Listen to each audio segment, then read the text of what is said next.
बिस्मिल्लाहिर्रहमानिर्रहीम। Matric class new physics के हवाले से नई वीडियो के साथ हाजिर हैं और आज हम इंशाल्लाह यूनिट 15 करंट इलेक्ट्रिसिटी का topic 15.7 electrical power and joules law को डिस्कस करेंगे।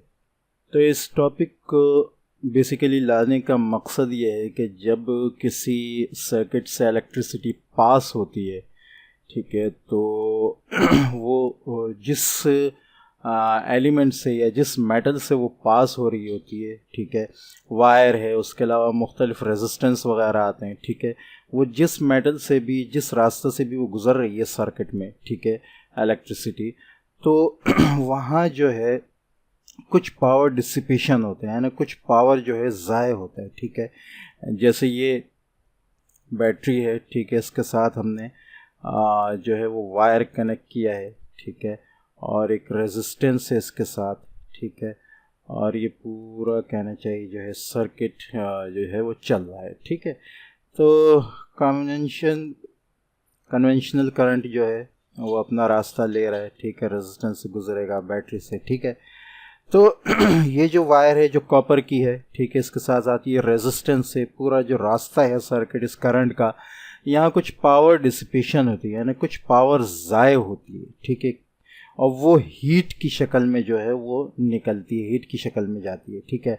अगर हम मुख्तलिफ अप्लायंसेस की बात करें, इलेक्ट्रिकल अप्लायंसेस की, ठीक है, अगर हम बल्ब को देखें तो हम देखते हैं कि बल्ब जो है वो लाइट और हीट की फॉर्म में कुछ एनर्जी को जो है डिसिपेट करता है, ठीक है। इसी तरह दूसरी भी चीज़ें हम देखें, बल्ब में तो हमें मकसद ही लाइट होती है, ठीक है, लेकिन बहुत सी और चीज़ें, जैसे हम किसी ग्राइंडर की अगर बात करें, जैसे हम किसी मोटर वगैरह की बात करें, ठीक है, जो मोटर ग्राइंड करने की है या मैकेनिकल एनर्जी जो लेकर चल रही है, घूम रही है, तो उसमें भी जो है वो मुख्तलिफ जगह पर उस मशीन में जो है वो मशीन थोड़ी बहुत गर्म होती है। मोबाइल को जब हम चार्ज करें तो वो भी हमें गर्म महसूस होता है। उसकी वजह ये है कि जो अंदर एटम्स मौजूद होते हैं, वो जो इलेक्ट्रॉन्स जो पास हो रहे होते हैं उससे, इलेक्ट्रॉन्स जो गुज़र रहे होते हैं उससे, ठीक है, तो वो जो एलिमेंट होता है उसके बीच में रास्ते में आने वाला, वो उन इलेक्ट्रॉन्स के रास्ते को रेजिस्ट करता है, रोकता है।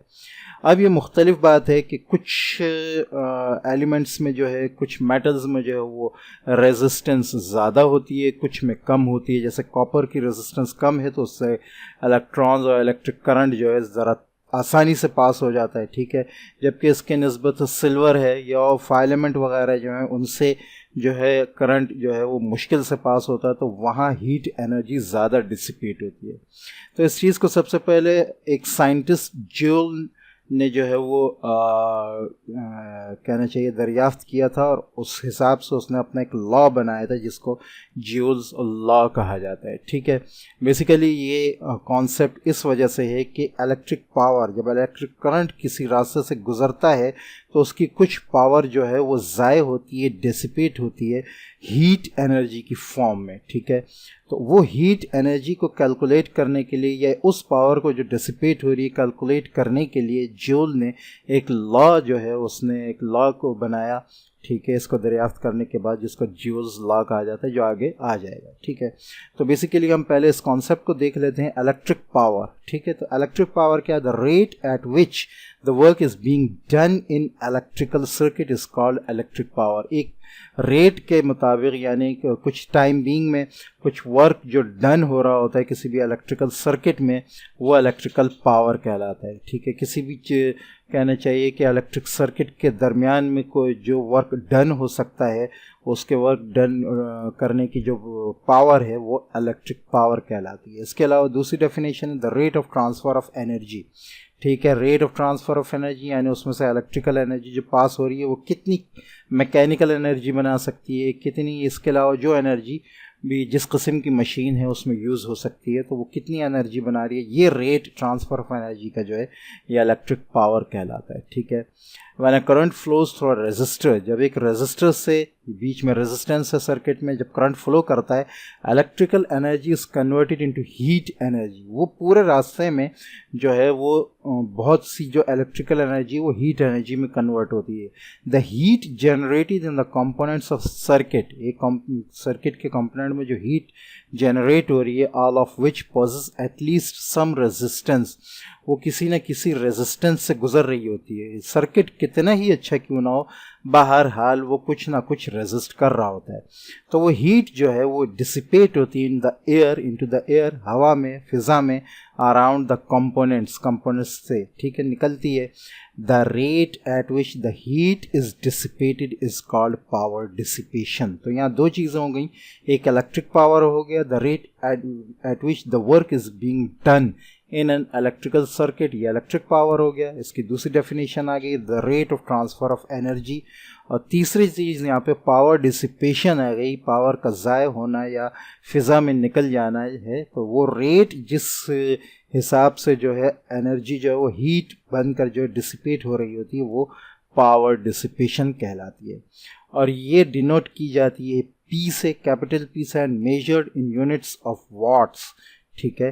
जैसा कि आपको पता है कि पावर है या एनर्जी है, ठीक है, तो ये वाट्स में जो है इसकी यूनिट जो है वो वाट्स में होगी। Mathematical equation of power dissipation and resistor, power की जो मैथमेटिकली जो इसकी इक्वेशन होगी वो होगी P is equal to I V, ठीक है।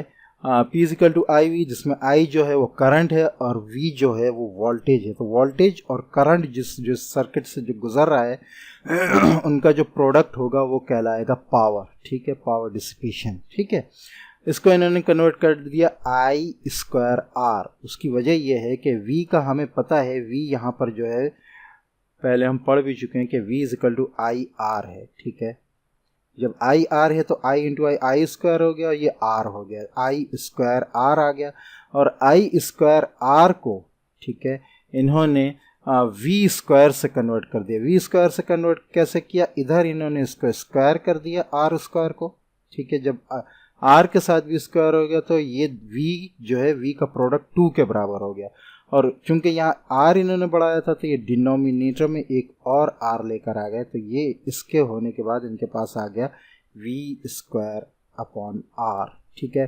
तो पावर जो जिसकी हम बात कर रहे हैं, ठीक है, जो पावर डिसिपेट होती है उसके अगर हम फार्मूले की बात करें तो उसके ये तीनों हो सकते हैं, I V, P is equal to I V भी हो सकती है, आई स्क्वायर आर भी हो सकता है और वी स्क्वायर अपॉन आर भी हो सकता है। तो इनमें से कोई सी भी दो चीज़ें हमें मालूम होगी तो हम पावर को कैलकुलेट कर सकते हैं, ठीक है।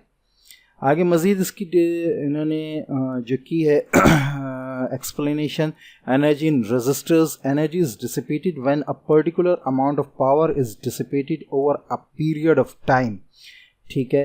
तो जब पावर डिसिपेट होती है, जिसको हम वाट्स में जो है वो कैलकुलेट कर रहे थे, ठीक है, तो वो एक ख़ास पीरियड में जितनी भी एनर्जी डिसिपेट होती है वो कहलाती है एनर्जी इन रेजिस्टर्स, ठीक है। और वो बराबर है पावर इनटू टाइम, पावर और टाइम के प्रोडक्ट के। ये ज्यूल्स में कन्वर्ट की जाती है, तो कैलकुलेट की जाती थी। आपने याद रखना है कि जो एनर्जी है वो ज्यूल्स में कैलकुलेट की जाएगी और जो पावर है वो वाट्स में कैलकुलेट किया जाएगा, ठीक है। And the energy dissipated by a component on circuit can be estimated by including time. इसमें टाइम को हम मज़ीद शामिल कर लेंगे इसी फार्मूले में, तो हमारे पास एनर्जी का फार्मूला आ जाएगा, ठीक है। कैसे, energy dissipated is equal to P T, यहाँ पी था यहाँ पी हो गया और पी टी हो गया, ठीक है। यहाँ वी आई था यहाँ वी आई टी हो गया, यहाँ आई स्क्वायर आर था, ठीक है। तो ये आ गया आई स्क्वायर आर टी आ गया, ठीक है। इसकी जगह टी और आ गया, मल्टीप्लाई हो रहा है, ठीक है।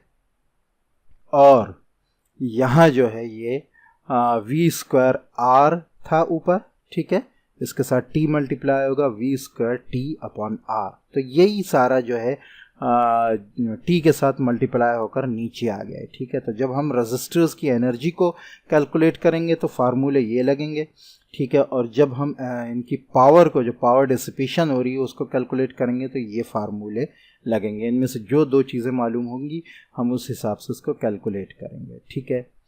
अब आ जाते हैं इस पावर के बारे में जो डिसिपेट हो रही है इलेक्ट्रिक अप्लायंसेस से, उनके बारे में जूल्स लॉ क्या कहता है। When an electric current flows through a circuit, it increases the internal energy of the conductor। जाहिर है इलेक्ट्रिक करंट जब उसके अंदर से दौड़ेगा, इलेक्ट्रॉन्स दौड़ेंगे तो एनर्जी उसके अंदर बढ़ेगी, ठीक है, which gives rise to the collision of electrons. Electrons आपस में टकराते हैं, जो उस एलिमेंट के इलेक्ट्रॉन्स और एटम है वो अंदर आने वाले इलेक्ट्रॉन्स से टकराते हैं, चाहे उनकी ताकत कितनी हो, उनकी रेजिस्टेंस जितनी हो, कम है तो कम टकराएंगे, ज़्यादा है तो ज़्यादा टकराएंगे। With atoms of the conductor, ठीक है, कंडक्टर के या रेजिस्टर के एटम से, and which result in heat generation. इससे क्या होता है, कोलिजन की वजह से जो है वो हीट एनर्जी बढ़ती है। To measure the amount of heat generated due to these collision, इन कोलिजन्स की वजह से जो हीट जनरेट होती है, Joule and English physicist, Joule साइंसदान, इंग्लिश साइंसदान था जिसका नाम जूल था, उसने एक लॉ बनाया। क्या बनाया, when electric current passes through a conductor, जब इलेक्ट्रिक करंट किसी कंडक्टर से गुजरता है, हीट इज प्रोड्यूस, हीट को उसने एच से डिनोट किया, विच इज डायरेक्टली प्रोपोर्शनल, ये directly proportional to the resistance of the conductor, यानी जितनी अंदर सर्किट में, जितनी अंदर रेजिस्टर में, जितनी अंदर कंडक्टर में रेजिस्टेंस मौजूद होगी, जितनी ज़्यादा हीट उतनी ही ज़्यादा होगी। उसकी वजह यह है कि रेजिस्टेंस जो है वो इलेक्ट्रॉन्स को रोक रही है, जिसका मतलब ये कि इलेक्ट्रॉन्स ज़्यादा टकरा रहे हैं जहाँ रेजिस्टेंस ज़्यादा है, तो उसकी वजह से हीट पैदा होगी। ठीक है, दूसरे द टाइम जितना ज़्यादा होगा हीट उतनी ज़्यादा होगी, for which the current flows and to the square of the magnitude of current. ठीक है, तो H जो है वो डायरेक्टली प्रोपोर्शनल है R के, डायरेक्टली प्रोपोर्शनल है T के, और डायरेक्टली प्रोपोर्शनल है I के स्क्वायर से। ठीक है, mathematically it is represented as H is directly proportional to I square RT। The Joule's first law shows the relationship between heat produced by flowing electric current through a conductor।